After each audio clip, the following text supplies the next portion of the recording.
गर्भवती बहू और बेटी में भेदभाव। गांव में एक बुजुर्ग महिला श्रीमती सावित्री देवी अपने परिवार के साथ रहती थीं।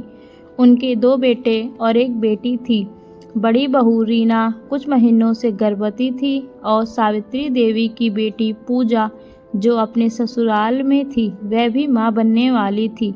एक दिन पूजा मायके आई। सावित्री देवी ने बेटी को गले लगाया, उसका हाल चाल पूछा और उसे आराम करने को कहा।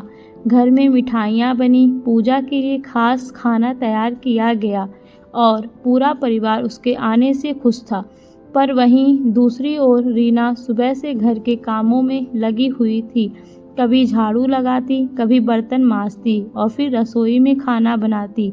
जब उसने अपनी सास से कहा, माँ जी, मुझे थोड़ी थकान महसूस हो रही है, तो सावित्री देवी ने सख्ती से जवाब दिया, हमारे ज़माने में तो ऐसी बातें नहीं होती थी।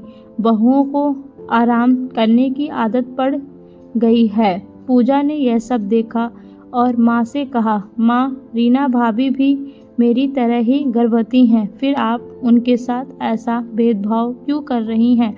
सावित्री देवी बोली, बेटी तो अपनी होती है, बहू पराया खून है। पूजा ने गहरी सांस ली और बोली, माँ, जब मैं अपने ससुराल में थी और वहाँ मेरी सास ने भी यही कहा था कि बहू पराई होती है, तब मुझे बहुत दुख हुआ था। अगर हर घर में यही सोच होगी तो बहू कभी बेटी नहीं बन पाएगी।